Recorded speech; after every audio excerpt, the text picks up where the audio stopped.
जब मिलते हैं तो पहले ही झुक जाते हैं। जिससे परिचय वैसे पता हो कि ये जय सिया राम बोलते हैं तो फिर उसको देख करके आप बोलेंगे जय सिया राम। पता है कि इनको देख करके जय श्री कृष्ण बोलनी है तो आप जय श्री कृष्ण बोलते हो। लेकिन पता नहीं हो कि सामने वाला क्या किसको फॉलो करता है कैसे, तो फिर हमारी संस्कृति में दो ऐसे शब्द हैं जो सब बोलते हैं, एक है नमस्कार और दूसरा है नमस्ते। अब देखिए ये जो नमस्ते है ना, वो दिखता तो ऐसे है कि एक शब्द है, असल में ये पूरा वाक्य है। ते यानी आपको, नमः यानी मैं नमस्कार करता हूं। अब बताइए, मिलते ही जो झुक जाएगा वो लड़ेगा क्यों?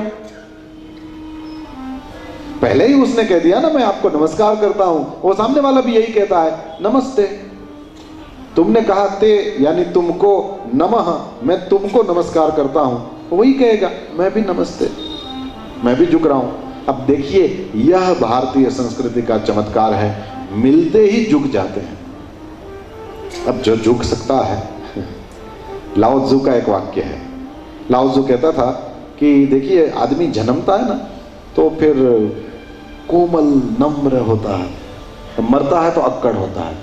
अब जो भी अक्कड़ है ना, समझ लो वो मौत के नजदीक है और जो भी नम्र और कोमल है, समझ लो ये जीवन के करीब है।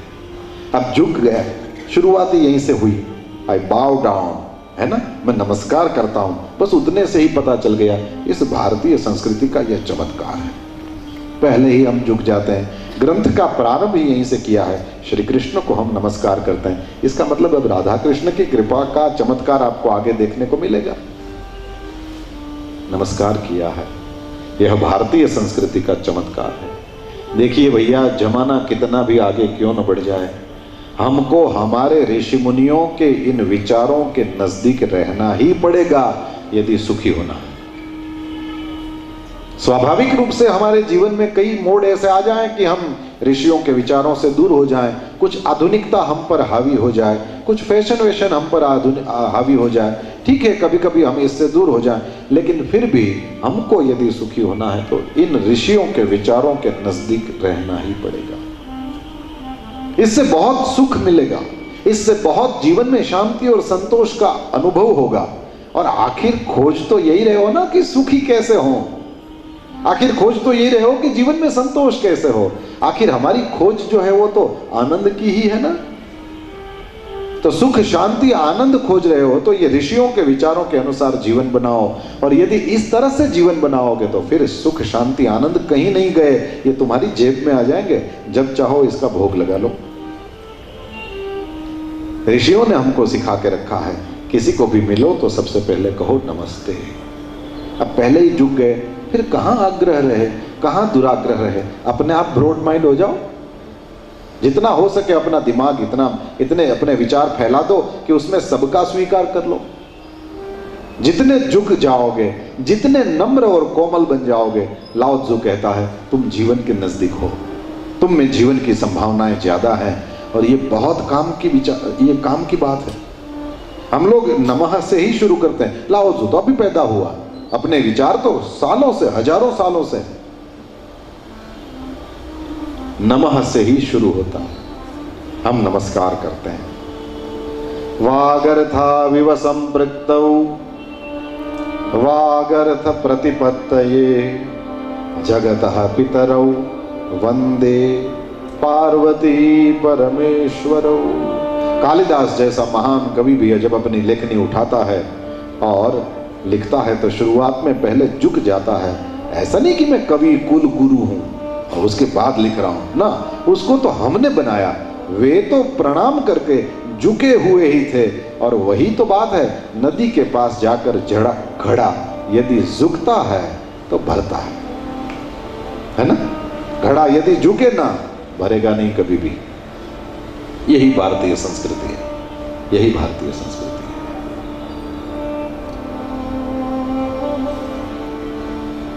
वंदे वाणी विनायकौ।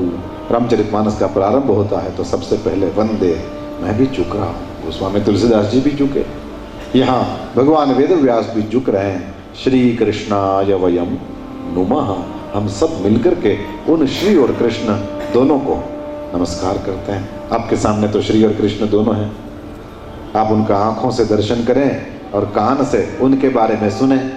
अब आंख और कान दो ही तो हैं जिससे पाप भी अंदर आता है और परमात्मा भी इसी से अंदर आते हैं। पाप के भी आने की कोई ज्यादा जगह नहीं है, ये आंख से आता है या कान से आता है। किसी के बारे में ऐसा सुन लिया और बांध लिया ऐसा कि ये ऐसा ऐसा है, और वो पाप अंदर घुस गया, और आंखों से इस तरह से देखा कि पाप अंदर घुस गया। और ठाकुर जी को अंदर लाना है तो क्या करना? बोले यही आंखों से दर्शन करिए और कानों से उनकी बातें सुनिए। मैं तो कथाओं में ऐसे ही मुस्कुराने के लिए कहा करता हूं कि बताओ भैया, ये ठाकुर जी जो यहाँ पधराए हैं, आपने इतना बड़ा चित्र, उनको पीठ करके बैठना चाहिए। आप अपने घरों में, अपने मंदिरों में ठाकुर जी को इस तरह से पीठ दिखा के बैठते हो, मेरे को क्यों बैठा है?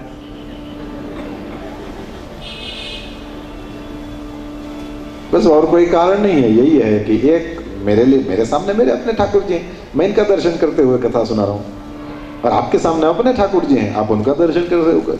और यदि कुछ पाप वाप लगता है, इतने लोगों का भला होता है तो ठीक है, आने दो।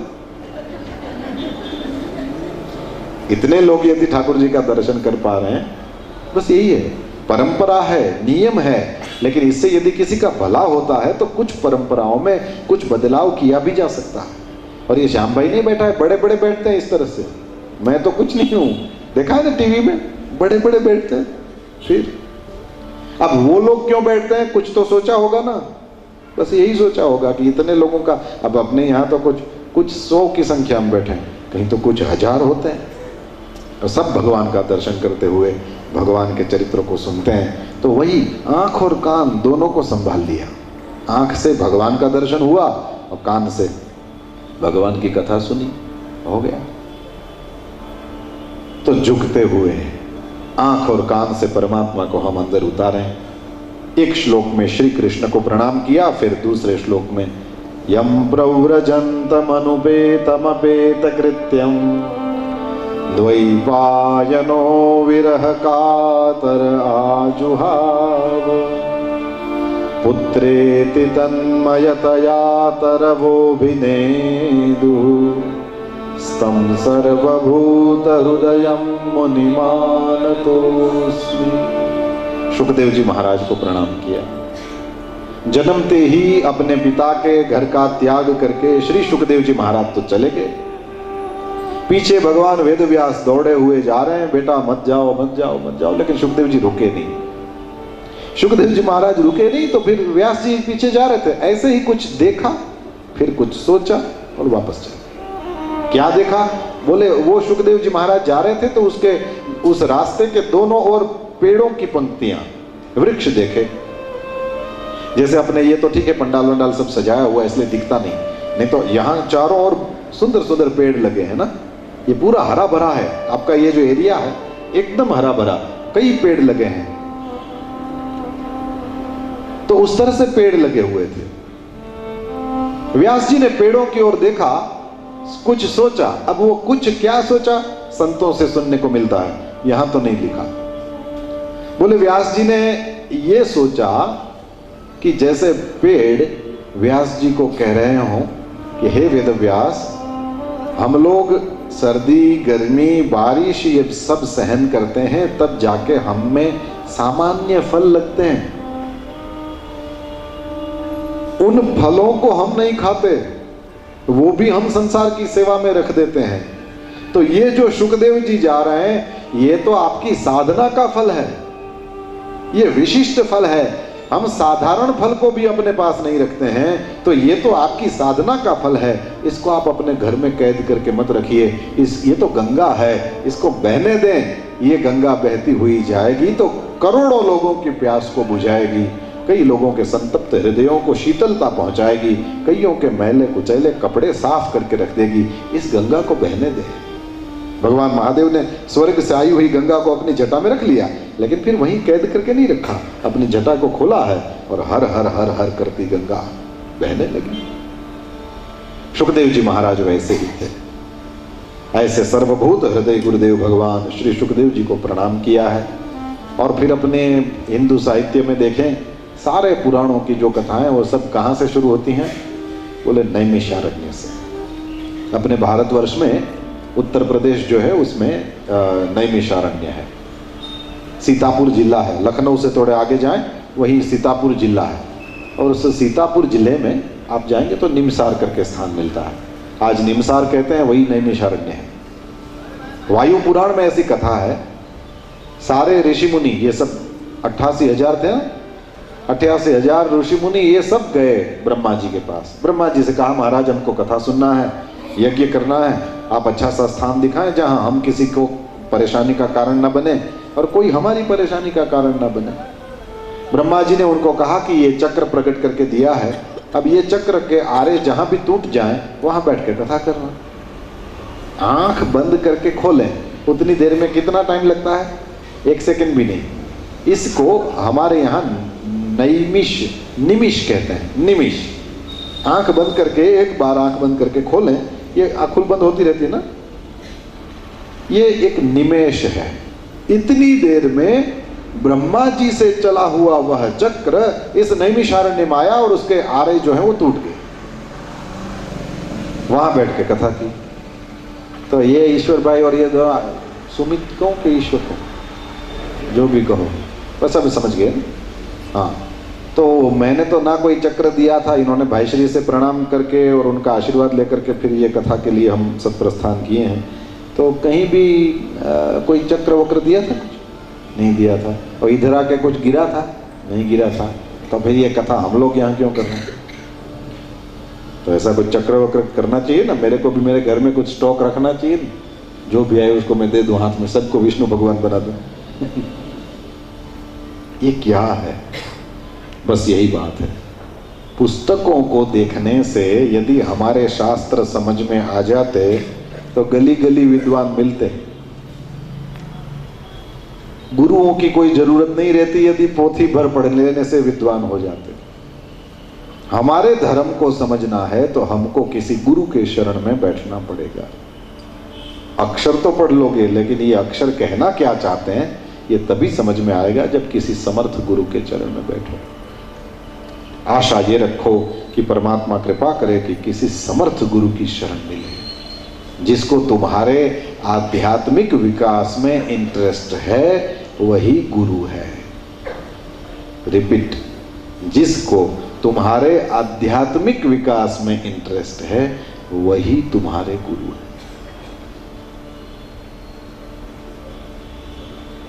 ब्रह्मा जी बुद्धि के देवता हैं। ब्रह्मा जी के चारों ओर मुख है ना, वो क्या है? बोले डिसीजन लेने से पहले चारों ओर देखा करो। ऐसे करेंगे तो फिर ऐसे तो नहीं होगा, ऐसे करेंगे तो ऐसे तो नहीं होगा। जैसे ये अपना चल रहा है अगस्त, इंडिया में, अपने भारत में तो ये बारिश की मौसम है और हम नक्की करके बैठे हैं कि इतना बस कवर कर दो, बाकी हम सब लोग खुले में बैठ करके कथा सुने। अब मनोरथ तो अच्छा है, लेकिन ये अगस्त में नहीं करना चाहिए, फिर जनवरी फरवरी में सोचना चाहिए। तो फिर खुले में बैठ के कथा सुनो। लेकिन अगस्त है तो फिर इस तरह की जगह खोजो। बहुत ज़्यादा ठंड लग रही है तो फिर उस तरह का हॉल खोजो। बहुत गर्मी है तो फिर ऐसी जहाँ लगे हों ऐसा स्थान खोजो, इस आराम से कथा सुन सको, और कोई वो बात नहीं। तो ये ब्रह्मा जी का काम है। ब्रह्मा बुद्धि के देवता हैं और बुद्धि का काम है निर्णय करना। तो ब्रह्मा जी को पूछने का मतलब है अपनी बुद्धि को पूछना कि क्या छुट्टियां मिल जाएंगी सबको, सब आ सकेंगे, अनुकूलता है, क्या अपने नगर में ऐसा कोई स्थान है जहां कथा हो सके, ये वो, ये सारा बुद्धि को पूछते हो ना तुम, यही ब्रह्मा जी को पूछना हुआ।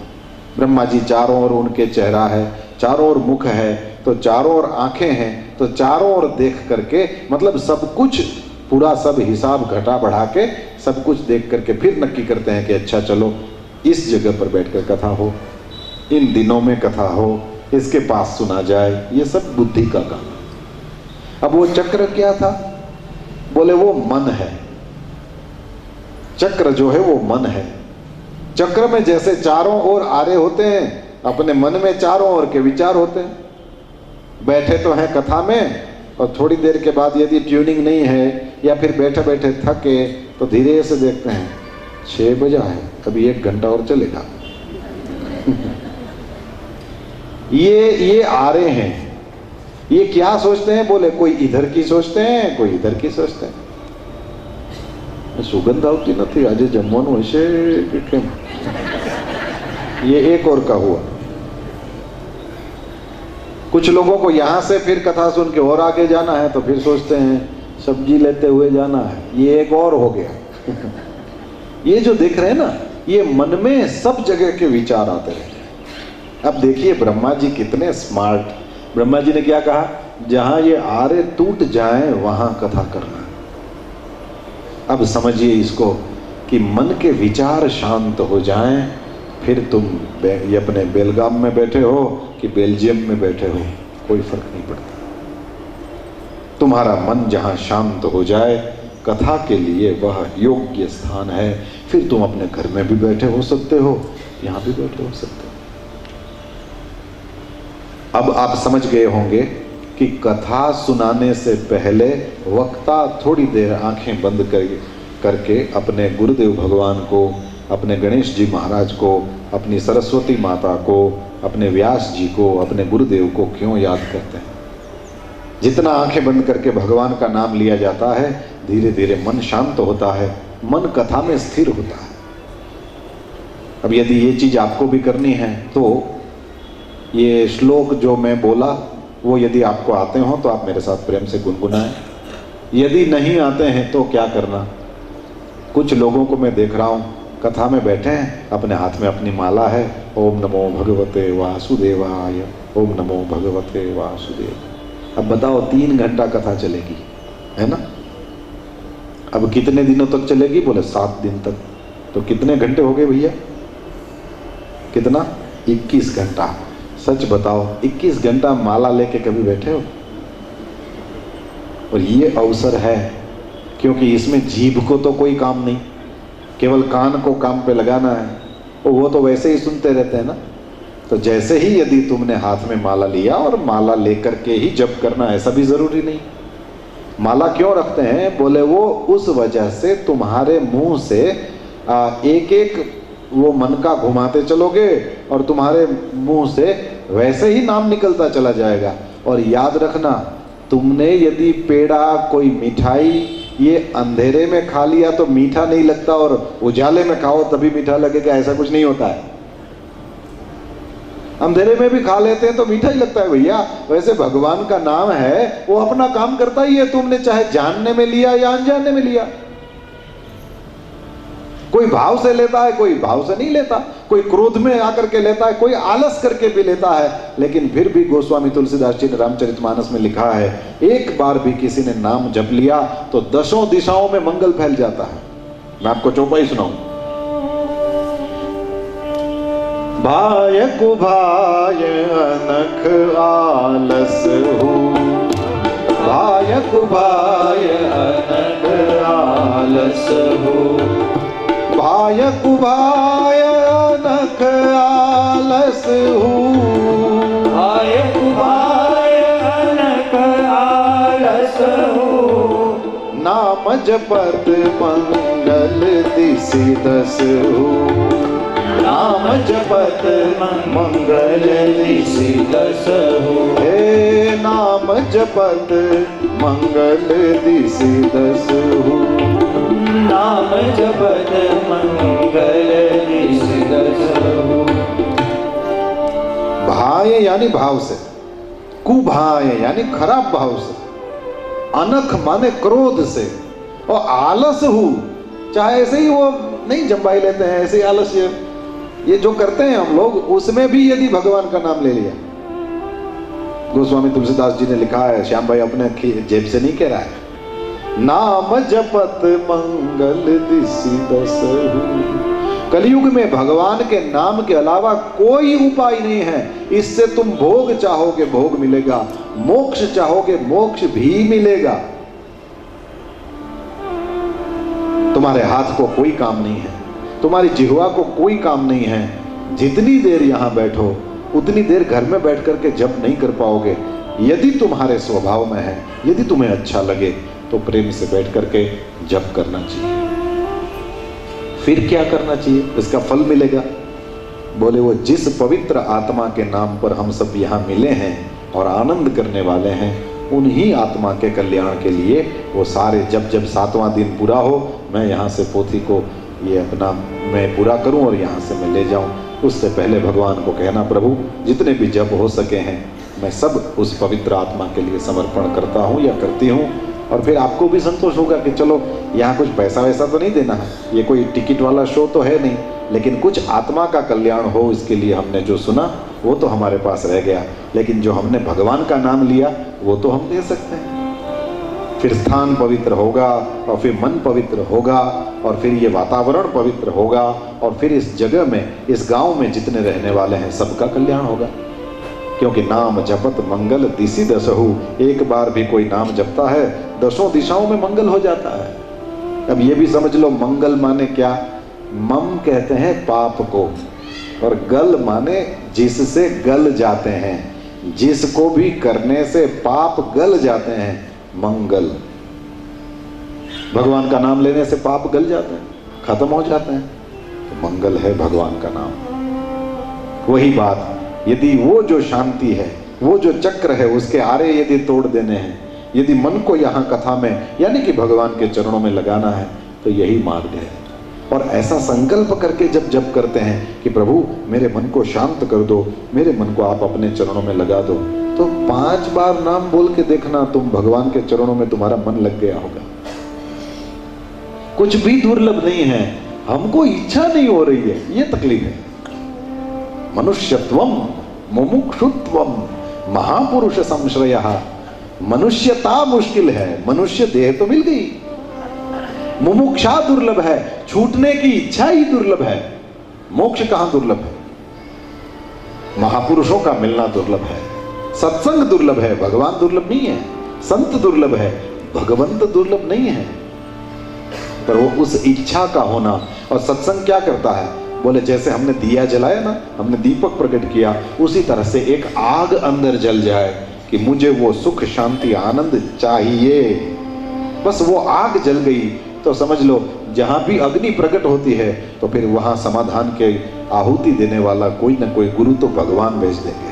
अरे भगवान गुरु क्या भेज देंगे, स्वयं भगवान ही गुरु के रूप में आ जाएंगे। सवाल इतना ही है कि वो आग जल जाए, एक बार संदीपन हो जाए, और एक बार यदि वो संदीपन कर दिया किसी संदीपनी ने, तो फिर तो देखो फिर कैसा ज्ञान यज्ञ होता है।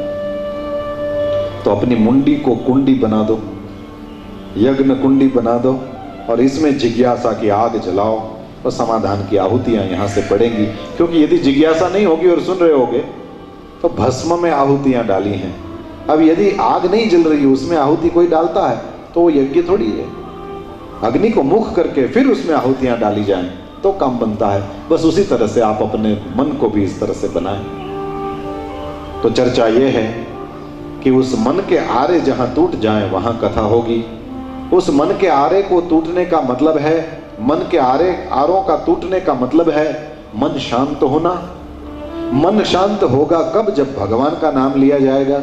वो सारे श्लोक जो मैं बोलता हूं आपको नहीं आते हैं तो आप अपना ओम नमो भगवते वासुदेवाय, और ये तो मैंने ऐसे ही मंत्र बोल दिया, श्री कृष्ण शरणम मम ओम नमः शिवाय। आपको जो भी, आपका जो मंत्र हो, आपको अपने गुरुदेव भगवान से जो मिला हो, या आपको जो मंत्र पसंद हो, उस मंत्र का प्रेम से जप करें। और देखिएगा इतने घंटों तक बैठने का आपको फल मिलेगा।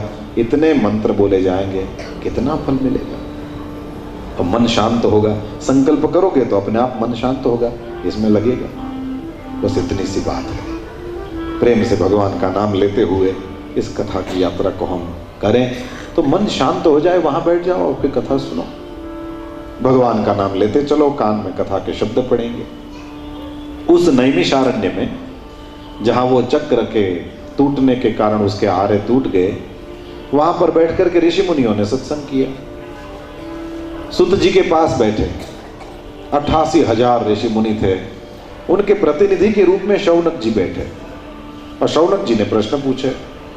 अज्ञान ध्वांत विध्वंस कोटि सूर्य समप्रभ सूताख्याहि कथा सारम मम कर्ण रसायनम। भक्ति ज्ञान विरागाप्तो विवेको वर्धते महान् माया मोह निरासश्च वैष्णवै क्रियते तथा। अज्ञान ध्वांत विध्वंस कोटि सूर्य समप्रभ। अज्ञान रूपी अंधकार का विनाश करने में करोड़ सूर्य के समान जिनकी प्रभा है, ऐसे हे गुरुदेव भगवान सुत पुराणी जी, आप हमारे कान को रसायन के जैसा बना हुआ कथा रस इसमें डालिए। महाराज कथा का सार सुनाइए। कुछ सवाल हैं हमारे, आप ये बताइए कि भक्ति ज्ञान और वैराग्य से पुष्ट हुआ विवेक कैसे बढ़ता है। महाराज ये बताइए कि माया और मोह से कोई वैष्णव बचना चाहे तो वो कैसे बचे। घोर कलयुग आया हुआ है महाराज, इसमें लोग वैसे ही आसुर भावापन्न हो रहे हैं। असुर, असु प्राण, सेल्फ, स्वयं, उसमें र जो रमते रहते हैं, जिनको अपने अलावा कोई नहीं दिखता, असुर है, स्वार्थी। महाराज ये कलयुग आ गया है और इस कलयुग में स्वार्थ के अलावा कुछ भी नहीं दिखता है। अब ऐसे स्वार्थी लोग पाप करते हैं, पाप करने के कारण अशांत होते हैं और फिर क्लेश होते हैं उनको। तो क्लेशाक्रांतस्य तस्यैव शोधने किं परायण। यदि आपको अनुकूलता हो और घर में भागवत जी की पोथी पड़ी हो या पीडीएफ भी डाउनलोड करना चाहो तो करके अपने फोन में ले आओ। इंटरनेट पे खोज लेना, भागवत जी मिल जाएंगे आपको कहीं। और यदि लेके आओगे तो फिर मैं आपको बताता चलूंगा मैं कहाँ से बोल रहा हूँ, और आप भी खोजते हुए चलिए और बड़ा आनंद आएगा। यदि हो सके तो कोशिश करिए, क्योंकि ये सारी चीज़ें अपने यहाँ होती थी और अभी इंग्लिश पढ़े हुए और थोड़े से हम दूर हो गए हैं। लेकिन मैं तो जहाँ भी जाता हूँ, अभी हम लोग वहाँ बाहर यात्रा करके आए तो वहाँ विदेशों में भी बच्चों को मैं इस तरह से प्रेरित करता था कि यदि अनुकूलता हो तो अपनी पोथियाँ लेकर के आओ। और पोथी नहीं है तो पीडीएफ तो ही, वो भी पोथी ही है, वो 1-1.5 GB का होगा, इससे ज़्यादा होता नहीं है। सो अनुकूलता हो कुछ MB का भी होता है, तो वो लिखावट जो है उसकी साइज़ ज़्यादा नहीं होती। तो यदि चाहें तो उसको करें और फिर देखें आप भागवत जी का कैसा आनंद आता है। कुछ श्लोक हम लोग गाएंगे तो आप लोग हमारे साथ गा सकेंगे और इसका बड़ा आनंद है, क्योंकि जो नहीं किया हो उसको करने का बड़ा मज़ा आता है। अभी अभी हम लोगों ने जैसे सच्चिदानंद रूपाय श्लोक गाया, तो वो जिन्होंने पहली बार गाया है उनको थोड़ा गुदगुदी तो हुआ होगा कि चलो आज अपने भी कुछ संस्कृत में बोले। पूरा श्लोक संस्कृत में था तो हमने समझे चाहे कुछ नहीं, लेकिन एक बार बोले तो सही। बस उसी तरह से उसी आनंद को यदि और एक्सपांड करना है और आनंद करना है तो हम लोग तो यहाँ से श्लोक गाते ही रहते हैं। हमको तो गुरुदेव भगवान की आज्ञा है कि कुछ समझो ना समझो, सामने से कोई समझे ना समझे, लेकिन संस्कृत में श्लोक गाए जाएं। और गाया जाएगा तो वातावरण पवित्र होगा, अपना मन पवित्र होगा, वाणी पवित्र होगी। तो हम वो एक गाएगा तो होगा, 3-4 और बैठे हैं जो रोज सवेरे गाएंगे, ये लोग भी गाएंगे, तो अनुकूलता हो। और यदि आपका मन करे और किसी रूप में श्रीमद् भागवत को यदि आप सामने ला सकेंगे, मैं पोथियाँ देखूंगा तो मैं कहता चलूंगा कि ये कहाँ है, और फिर उस तरह से आप भी उसका आनंद ले सकेंगे यदि मन करे। क्योंकि पहला दिन है, आज से कह दो तो और आगे 6 दिन आप आनंद ले सकेंगे इसका। तो यदि अनुकूलता हो तो आप प्रेम से करिएगा। आइए फिर इसमें जोड़ दूं मैं आपको। तो स्वार्थी जो होते हैं वो पाप करते हैं, और वो पाप करते हैं उस वजह से दुखी होते हैं।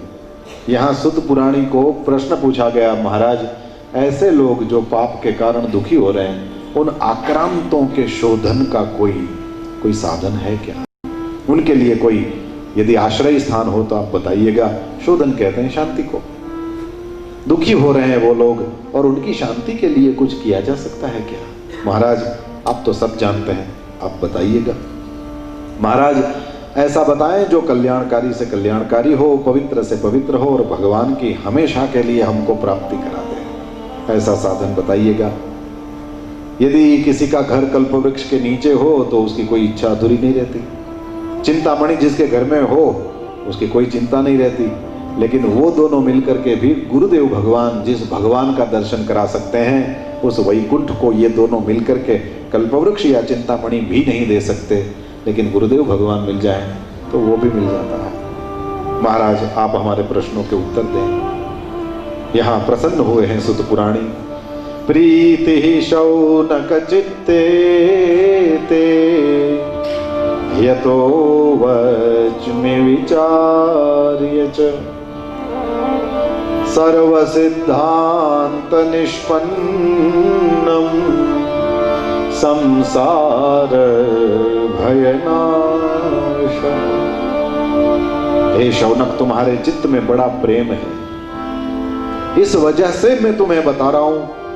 मैं जो तुमसे कहने वाला हूं उसके 4 लक्षण हैं। सबसे पहली बात, इसको सुनने के बाद तुम्हें और कुछ भी सुनना बाकी नहीं रहेगा। सभी सिद्धांतों को निचोड़ निचोड़ करके जो उससे निष्पन्न हुआ है वो मैं तुम्हारे सामने रखूंगा। दूसरी बात, इसको सुनोगे तो संसार का भय नहीं रहेगा। संसार में भय है वो नहीं रहेगा। तीसरी बात, तुम्हारे हृदय में थोड़ा बहुत भी प्रेम होगा तो वो इसको सुनने से बढ़ेगा। और सबसे अच्छी बात, चौथी बात, इसको जो सुनता है श्री कृष्ण बड़े प्रसन्न होते हैं। ब्रह्मलीन डोंगरे जी महाराज ऐसा कहते थे कि जब भी कोई कथा में बैठा होता है तो उसको देख करके मेरे प्रभु बड़े प्रसन्न होते हैं। भगवान मन में क्या सोचते हैं ये भी महाराज ने कहा। कहते हैं भगवान इसको देख करके मन में ऐसा सोचते हैं कि इस बार कथा में बैठा है, इस बार इसका स्वभाव थोड़ा सुधरेगा। भगवान को भी आशा है, कथा में बैठा है, इस बार इसका स्वभाव थोड़ा सुधरेगा। सत्संग ये काम करता है। कृष्ण संतोष हेतुकम तदहम ते भिदास्यामि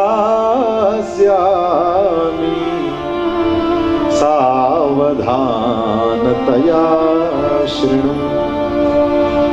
सावधान होकर के सुनना भैया, मैं वही 4 लक्षणों से परिपूर्ण कथामृत आपके सामने बांटने वाला हूं। ऐसे ही कल रात को बैठे थे, आज क्या क्या प्रोग्राम बनेगा, कैसे पूजा होगी, कैसे शोभा यात्रा, ये सब बात चल रही थी। तो किसी ने मुझे पूछा कि नियमों का क्या है, क्योंकि कथा जहाँ होती है वहाँ नियमों का बड़ा वो रहता है। गुजराती परिवारों में तो खौफ रहता है, समझ लो ना आप, बड़े डरते हैं लोग, कथा नहीं सुनते लेकिन नियमों के बारे में बड़ा दिया। आज सवेरे मैंने कहा भी कि ये सब माता जियों को बोलो कि पोथी जिसने माथे पे उठाई है वो चप्पल को छुए ना, ये तो ठीक है, लेकिन चप्पल पहने ना, ऐसा कुछ नहीं होता है। 3 लोगों को मैंने कहा, 3 को, लेकिन फिर भी मैं देख रहा था कि उस गर्म सड़क पे जिसने भी पोथी सिर पे उठाया था उसको चला रहे थे। देखो, इतना समझो कि यदि ऐसा है तो सबसे पहले तो महाराज को उस गर्म जगह पे चलाओ। तुमको तो ऊपर बैठाने वाले हैं ना, 3 तकिया आपने मोटी ऊंची गादी बनावीने बेहाडવાનો છે, पहले એને हलावाय। जिसने श्रीमद् भागवत की पोथी सिर पे उठाए वो चप्पल नहीं पहन सकता। ये कहाँ लिखा, कहाँ है, मैं खोज रहा हूं उसको। हमको गुरुजनों के पास बैठ करके भागवत पढ़ने का अवसर मिला है, ऐसा यहां कहीं नहीं लिखा है। हाँ, तुम छुओ ना, ये ठीक है, क्योंकि तुम जहां नीचे जमीन पर चल रहे हो, कुछ का चढ़ा, कुछ खराब, ये वो कुछ हुआ हो तो हम भागवत जी को पवित्रता से छूते हैं, उसको हाथ में लगाएं, ये ठीक है, लेकिन नहीं पहन सकते। अब पहले के जमाने में ग्रास पे या पता नहीं वो सब होगा, उसमें चल रहा होगा, लेकिन आज ये जो सड़कें बनी हैं ये कितनी गर्म होती हैं इसको मैं जानता हूं ना। इस पे नहीं चलना इस तरह से। 3 लोगों से कहा लेकिन कोई नहीं माना, मेरी बात नहीं माना, क्या करूं। मैंने कहा ठीक है, जानते नहीं है कोई, लेकिन मेरी बात सही थी, नहीं माना, क्या करें। ये समझा करो जो भी, क्योंकि तुमने यहां बैठा है तो कुछ मेरे विवेक पे विश्वास होगा ना, तो फिर जैसे कहें वैसे करना चाहिए। तो दूसरी बात इसके साथ संलग्न है, वो भी बता दूं। कल रात को वैसे ही बैठे थे तो बात हो रही थी, मैंने फिर कहा कि भागवत में मैंने कहीं नहीं देखा है ऐसा कि जिसके यहाँ कथा हो या जो कथा सुने उसको फलाहार करना ही पड़ता है। नो, ऐसा कुछ भी नहीं लिखा है कहीं भी। मैं खोजा हूं इसमें, ऐसे ही नहीं कह रहा हूं, इसमें कहीं भी नहीं कर सकते जरूर हो। नियम तो तुमको जितना कठिन लेना हो, 7 दिन उपवास करके कथा सुनी जा सकती है। 7 दिन उपवास का मतलब समझते हैं? जैसे जैन लोग करते हैं, कुछ भी नहीं खाना पीना। जैसे मुस्लिम भाई करते हैं, जब उनका रमजान होता है पानी की बूंद को गले के नीचे तक नहीं उतारते। इतना कठिन, इससे भी कठिन मैंने देखा है। जब तक कथा चल रही हो लोग खड़े खड़े कथा सुनते हैं, बैठना नहीं जब तक कथा चले, खड़े खड़े सुनते हैं। भागवत जी के ऐसे पारायण भी होते हैं कि जब तक पारायण चले बैठना नहीं। हो सकता है नियम तो कितना भी कड़क लेना चाहो ले सकते हो, लेकिन लेना पड़ता है ऐसा इसमें कहीं भी नहीं लिखा है। फलाहार करना पड़ता है, फलाहार के बदले तुमने कुछ और कर लिया तो फिर गड़बड़, ऐसा कहीं नहीं लिखा है। क्योंकि इट्स नॉट अबाउट मेनू। कथा जो है वो मेनू चेंज करने की बात नहीं है, कथा कथा की बात है। और फिर कई बार मैंने ये भी देखा कि लोग नियमों के पालन के लिए तो बड़े कड़क और नियमों का पालन करें और कथा ही नहीं सुने। तो तुमने ये सब नियमों का पालन करना था इसलिए कथा रखी है कि कथा है इसलिए नियम है? सवेरे पूजा करनी थी ये मेन था, इसलिए कथा भी रख दी। ऐसा है कि कथा है इसलिए सवेरे पूजा भी करते हैं, कथा है इसलिए सब सज के धज के बैठे हैं, कथा है कि ये सब करना था इसलिए ये है। इसको ठीक से समझो, सेंटर में क्या है और उसी को सेंटर में रखो और तदनुसार तुम्हारे सारे नियम भजन पूजन ये सब। कथा ही नहीं सुन पाओ और खूब ध्यान रखो कि मेरी माला ठीक से होनी चाहिए। तो माला फेरना है तो आराम से घर में फेरो ना, पर यहां बैठ करके हमारे हाथ को हमारी जिह्वा को और कोई काम नहीं है, हम प्रेम से माला कर सकते हैं। विवेक तो कथा में नियमों का तो खूब वर्णन है, जैसे चाहो। इसमें तो क्या क्या लिखा है आपको बड़ा अच्छा लगेगा। देखिए इसमें कहीं लिखा है दूध पी के कथा सुनो और फिर तो अच्छे से सुनो, और क्या लिखा है कि घी पी के कथा सुनो। क्या पी के? घी पी के। अब जिसको सुनना है सुन सकता है। इसमें तो ये भी लिखा है, बताओ। पूरा उपवास करो, एक बार खा लो, फल खा लो, घी पी लो, दूध पी लो। पता नहीं इसमें व्यास जी ने भी थोड़ी कलम चलाई है कि ये सब भी कर सकते हो, लेकिन स्पष्ट लिखा है कि उपवास करो और कथा नहीं सुन सको, उससे अच्छा है अपना जो भी थोड़ा बहुत खाना है खा लो, लेकिन प्रेम से कथा सुनो। कथा सेंटर में है, वो ही नहीं हो पाए और नियमों में तुम उलझ जाओ, ये उलझने के लिए नहीं है। ये सब जो भी अंदर उलझा हुआ हो उसको सुलझाने के लिए है। अपनी जितनी परंपराएं हैं वो हमको परेशान करने के लिए नहीं, हम आनंद में। और देखिए यदि छोटा सा कोई भी तुम नियम लोगे, हम लोगों को तो ये रोज करना है, लेकिन फिर भी हम जब भी अनुष्ठान शुरू होगा तो कुछ ना कुछ ऐसा करते हैं कि भाई थोड़ा कुछ नियम होना चाहिए। वो नियम जब पूरे होते हैं तो बड़ा आनंद आता है, बहुत आनंद आता है इसका। लेकिन वो जिसने, और इससे हम कंट्रोल भी सीखते हैं, इससे हम थोड़ा बहुत संयम भी सीखते हैं। तो ये चीज है, जरूर लेना चाहिए यदि हम कर सकें। लेकिन हमको बस इतना ध्यान रखना कि कथा सुननी है तो हमको प्रसन्नता बनी रहे, वैसे नियम लेना। क्योंकि भूखे आदमी को तुम शरद पूर्णिमा का चंद्रमा दिखाओगे तो उसको तो उसमें भी रोटी ही दिखेगी, क्योंकि चंद्रमा भी गोल और रोटली भी गोल। हवे तो हारा पिज्जा जो है ये गोल। खुद भूखा है, शरद पूर्णिमा के चंद्रमा को दिखाओ, रोटली दिखेगी उसको। तो नियम जरूर लें, लेकिन वैसे लें कि हम प्रसन्न रहें। अब वैसे ही वृद्धावस्था हो, उम्र मोटी થઈ ગઈ હોય પછી ભૂખ લાગે નહીં, તો એવા લોકો ઉપવાસ કરે તો કંઈ વાંધો નહીં, પણ જેને કકડીને 3 વાર ભૂખ લાગતી હોય એને તમે ઉપવાસ કરાવો તો શું થાય? फिर बच्चे भी बड़े होशियार होते हैं, वो क्या करते हैं आपको बताऊं मैं? इधर तो उपवास जैसा नाटक करेंगे और जब आप कथा में बैठ जाओगे तो उधर जाकर के फिर तो क्या क्या हाँ, क्योंकि जबरदस्ती कराओगे तो क्या होगा? अभी सच बोलता है, अभी कुछ भी नहीं बिगड़ा। अभी सच बोलता है, अभी कुछ भी नहीं बिगड़ा। मगर डांटोगे तो बच्चा बहाना सीख जाएगा।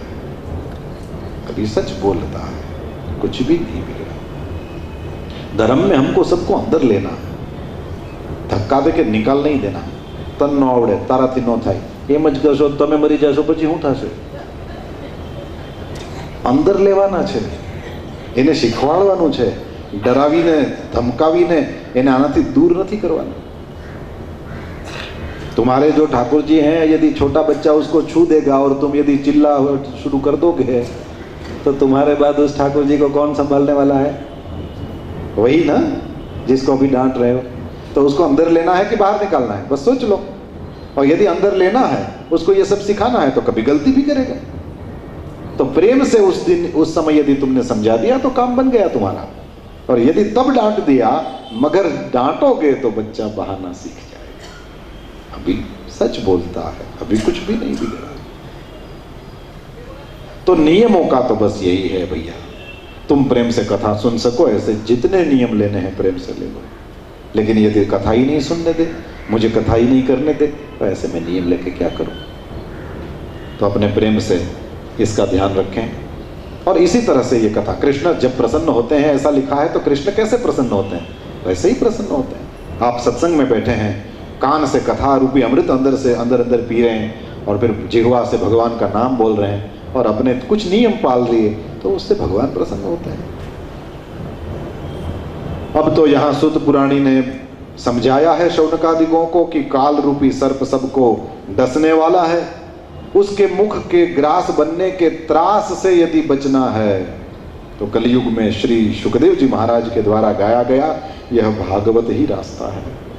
मन शुद्ध हो जाएगा तो फिर तुम्हारे मोक्ष में कोई भी कमी नहीं रहेगी, और वह मोक्ष की प्राप्ति के लिए आवश्यक मन की शुद्धि वह सत्संग से प्राप्त होती है। एतस्माद् अपरम किंचिन मनःशुद्ध्यै न विद्यते। परमात्मा श्री हरि का यह गुणगान, हरि गुणगान, यही मन की शुद्धि का मुख्य कारण है।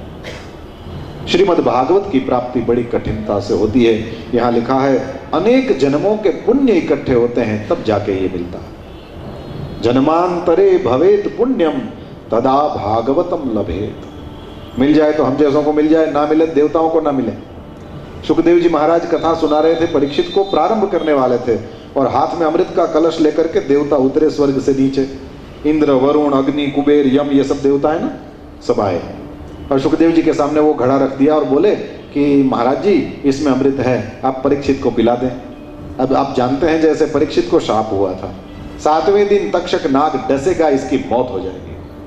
अब वो क्यों डसेगा, किस परिस्थिति में उसको शाप लगा, ये हम कल की कथा में देखेंगे। पर उसको शाप था, 7वें दिन वो मरने वाला था।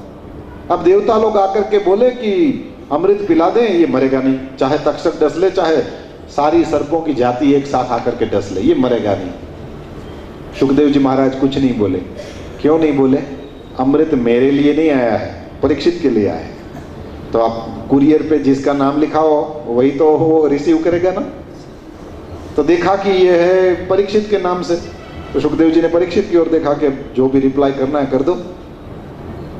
तो परीक्षित भी बड़े होशियार थे, उन्होंने हाथ जोड़ दिए, महाराज ये अमृत हमको नहीं पीना है।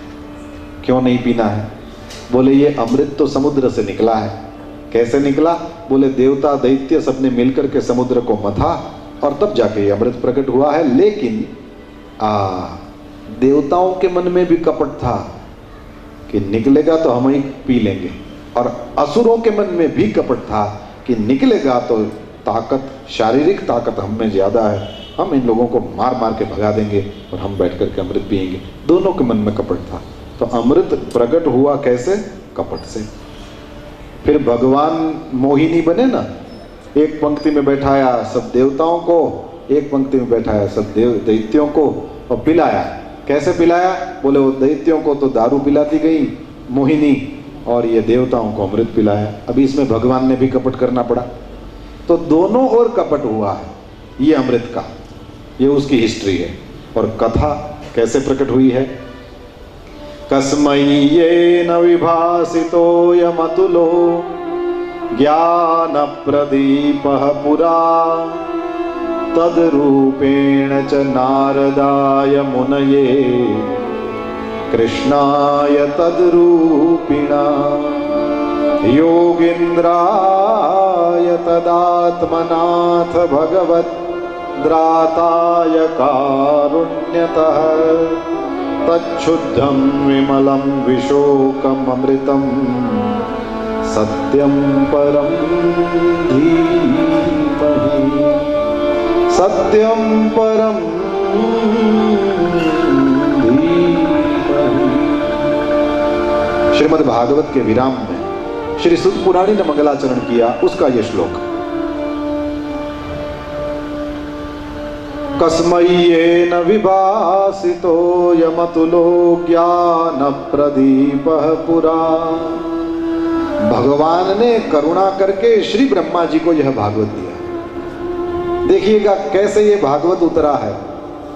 भगवान ने करुणा करके ब्रह्मा जी का रूप लिया और यह भागवत नारद को दिया। भगवान ने करुणा करके श्री नारद जी का रूप लिया और यह भागवत व्यास जी को दिया। भगवान ने ही करुणा करके, अंडरलाइन इट, भगवान ने ही करुणा करके यह श्रीमद् भागवत व्यास जी के रूप में श्री सुखदेव जी को दिया है। अब यह भागवत कैसे उतरा? करुणया। परमात्मा के द्वारा अलग अलग रूप लिए गए और अलग अलग उसके अधिकारी को यह करुणा पूर्वक दिया गया। और वो अमृत कैसे प्रकट हुआ है? कपट से। अब ये कपट कहां और करुणा कहां, ये फर्क समझ लो। सूक्ष्म भाव हैं लेकिन बड़े असरदार होते हैं। किसी के साथ कपट से व्यवहार करो, वो सामने वाला जान जाता है, पहचान जाता है, तुम्हारा सम्मान करेगा लेकिन वो समझ जाएगा कि इसमें कपट है। और करुणा के साथ किसी के साथ व्यवहार करो तो वो भी कोई मूर्ख नहीं है। सब पानी को पानी ही बोलते हैं, सब समझ जाते हैं कि आंखों में करुणा भरी है और अब वो बात नहीं रही, अब कुछ बात और है। सुखदेव जी महाराज परीक्षित के सामने बैठ करके कथा सुना रहे हैं। राजा को कथा सुना के सुखदेव जी को क्या मिलना है? जो लंगोटी भी नहीं पहनते थे उसको क्या लेना देना था? लेकिन करुणा ने सुखदेव जी महाराज को जबरदस्ती बैठाए रखा। करुणा ही थी जिसने 7 दिन तक एक ऐसे परमहंस को, जो एक गाय दूहले कोई उतने ही क्षणों के लिए कहीं ठहरते थे, उन सुखदेव जी को भी 7 दिन तक एक जगह बैठाए रखा और ये भागवती गंगा का दान कराया। श्री सुखदेव जी महाराज भी बैठे, वजह और कोई नहीं थी, करुणा। वक्ता में जब करुणा उमड़ती है तो फिर वो शास्त्र को दे देता है। गुरु कृपा से प्राप्त ज्ञान को बांटना ये उसकी भी मजबूरी है। माँ के थन में दूध आता है, वो बच्चे को जब पिलाती है तो वो दूध पिला देना ये माता की भी अनिवार्यता है, केवल बच्चे की जरूरत नहीं है। माता को भी पीड़ा होने लगती है यदि वो अपने बच्चे को वो दूध न पिलावे। बस इसी तरह से जब ज्ञान पकता है, जब ज्ञान बनता है, गुरु कृपा से कुछ अंदर उतरता है, बांटना मजबूरी होती है ऐसे लोगों की। अब ये बात है, फंसते कहाँ हैं? बोलिए, जिस किसी को कह नहीं सकते और बिना कहे रह नहीं सकते, बस यहां फंसा, वहां फंसते हैं। इसलिए जब परीक्षित जैसा मिल गया, क्या किया? ए रस रेड्यो परीक्षित ना श्रवण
रस रेड्यो परीक्षित ना श्रवण। वह रस की प्राप्ति हुई जब श्री सुखदेव जी महाराज को, तो वो रस उन्होंने परीक्षित के कान में उड़ेल दिया, केवल और केवल करुणा से।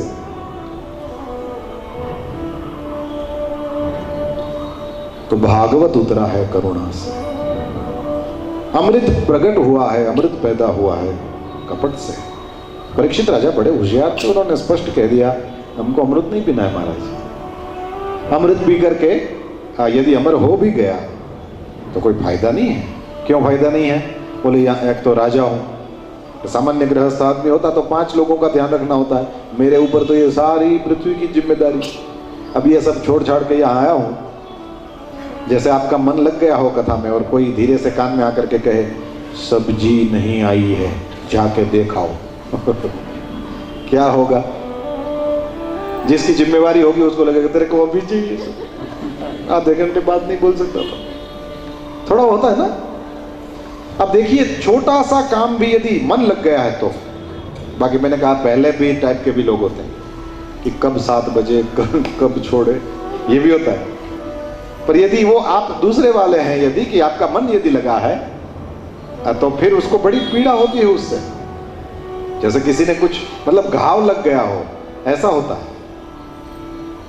परीक्षित को पता है इसने इतना छोड़ना पड़े तब भी यदि उसको परेशानी होती है, तो परीक्षित ने जिसने इतनी बड़ी जिम्मेदारी जो थी वो भी छोड़ दी थी और वहां से यहां आ गए थे, उनको कितनी तकलीफ होती। और वे समझते हैं, बड़े चतुर श्रोता हैं। उन्होंने कहा महाराज मुझे अमृत पीना नहीं है और ये अमृत पी करके संसार की जंजाल को वापस नहीं लेना। और ये भी तो है कि परीक्षित अमृत पी ले, उसके बाद में देवताओं को कथा सुनाना कि नहीं सुनाना ये सुखदेव जी स्वतंत्र हैं।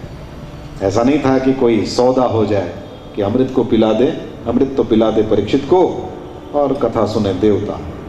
सुखदेव जी को किसको कथा सुनाना ये सुखदेव जी ही नक्की करते हैं। और इसी वजह से इस चीज़ को अब आप थोड़ी 2 घंटे से सत्संग कर रहे हैं तो समझ जाएंगे, कथा चाहे किसने भी बैठाया हो, सामने चाहे कितने भी बैठे हों, लेकिन एक्चुअली कथा किस में घुसेगी ये तो सुखदेव जी ही नक्की करते हैं। हाँ जी, कितना भी उठा पटक कर लो, ये ऊपर वाले का जहां अनुग्रह हो जाता है वहीं काम करता है। इसलिए वो मैं भी हो सकता हूं ऐसे समझ करके ही बैठे। पता नहीं भगवान के हुआ ये आप लोग अपने अपने सब मिलकर के जिसको इलेक्ट करते हैं ना, मेरे गुरुदेव भगवान पूज्य भाई से ऐसे कहते हैं कि जनता जिसको इलेक्ट करती है वो सारे जाकर के असेंबली में बैठते हैं, विधानसभा में इधर उधर सब बैठते हैं। तो हमारे इलेक्ट किए हुए, इलेक्शन के द्वारा इलेक्ट किए हुए वहाँ जाके बैठते हैं और स्वयं भगवान जिनको सिलेक्ट करते हैं वो यहाँ सत्संग सभा में आकर के बैठते हैं। सब नहीं आ पाते, तो सिलेक्शन अपना हो जाए किसको पता। तो उस तरह से प्रपन्न भाव से बैठे, हे प्रभु मेरे में कुछ ज्ञान डाल दो, कुछ मेरे को सुख शांति आनंद का उपाय बताओ। संसार तो सबको मारता है, मुझे भी मार रहा है, मेरे में भी काम क्रोध लोभ मोह यही सब है, मेरे में भी कुछ विशिष्टता हो, उसके लिए मैं आपके चरणों में समर्पित होता हूँ या होती हूँ। हे प्रभु मेरे ऊपर भी कृपा करें। इस भाव से, साधक वाले भाव से बैठो, तब जाके भागवत कुछ काम करता है। तो देवताओं को भी भागवत नहीं मिली और मिल गई तो हम जैसों को भी मिल गई। परीक्षित महाराज को कथा सुनाया सुखदेव जी महाराज ने, और कथा सुनने के बाद परीक्षित राजा का मोक्ष हुआ। ब्रह्मा जी ने अपने लोक में साधन सब रख करके तोल के देखा तो भागवत सबसे श्रेष्ठ हुआ। सबसे पहली ये जो 7 दिनों की कथा है ये श्री नारद जी ने करवाई थी। सनत कुमार ने उस कथा को बांचा था। पूछा गया महाराज ये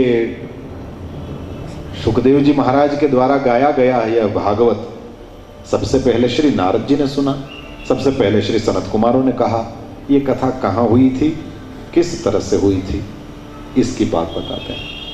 श्री नारद जी एक बार दौड़े भागे जा रहे हैं बद्रीनाथ में।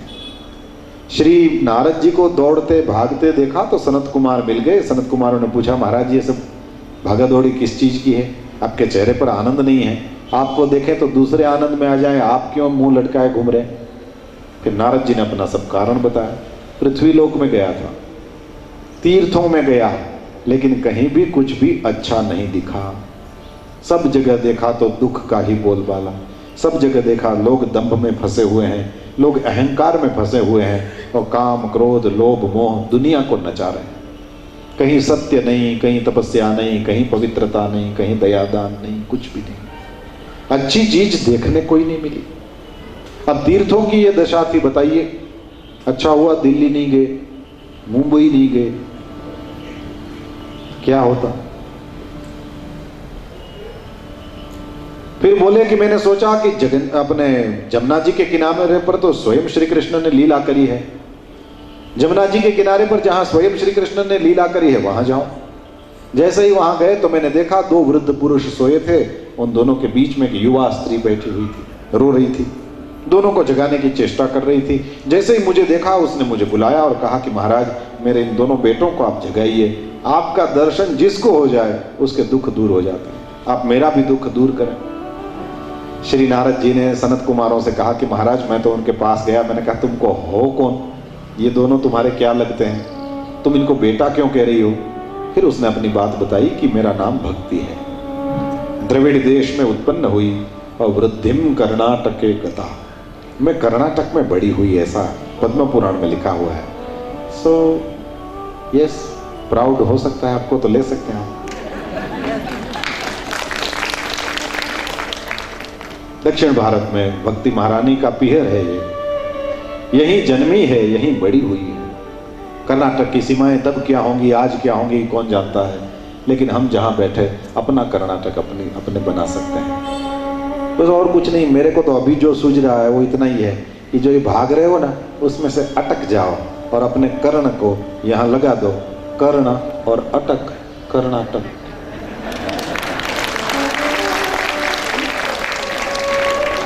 ये ग्रामर जो पढ़े होते हैं ये इस तरह से शब्दों के साथ खेल करते हैं। अपने कानों को यहीं अटका दो, भगवान के सिवा और कुछ नहीं सुने, क्योंकि यदि निंदा सुनने गए, कुछ और सुनने गए तो वो कान कैसे हैं, बोले वो थूकदानी जैसे हैं, कोई भी आके थूक जाता है। लेकिन ये कथा की बात जब आए तो वो तो खीर से भरा हुआ पात्र है, भगवान के समर्पित हुआ पात्र है, इसमें भगवान की कथा की धाराएं वो घुस, तो अपने कानों को अटका दो, वही कर्ण का अटक जाना है, वही कर्नाटक है, यही हो जाएगा तुम्हारा। भगवान के लिए, भगवान की कथा के लिए, भगवान के गुण गानों को सुनने के लिए अपने कानों को इसी में अटका दो, तो फिर भक्ति वहां बढ़ती है, भक्ति वहां वृद्धि को प्राप्त होती है। और भक्ति को बढ़ाना ये मेरे आपके हाथ में है। जिससे भक्ति बढ़े वैसे चित्र घर में लगाओ, मतलब एक बार नजर वहां जाए तो फिर हटा ना पाओ, इतने सुंदर ठाकुर जी के चित्र लगाने चाहिए घर में।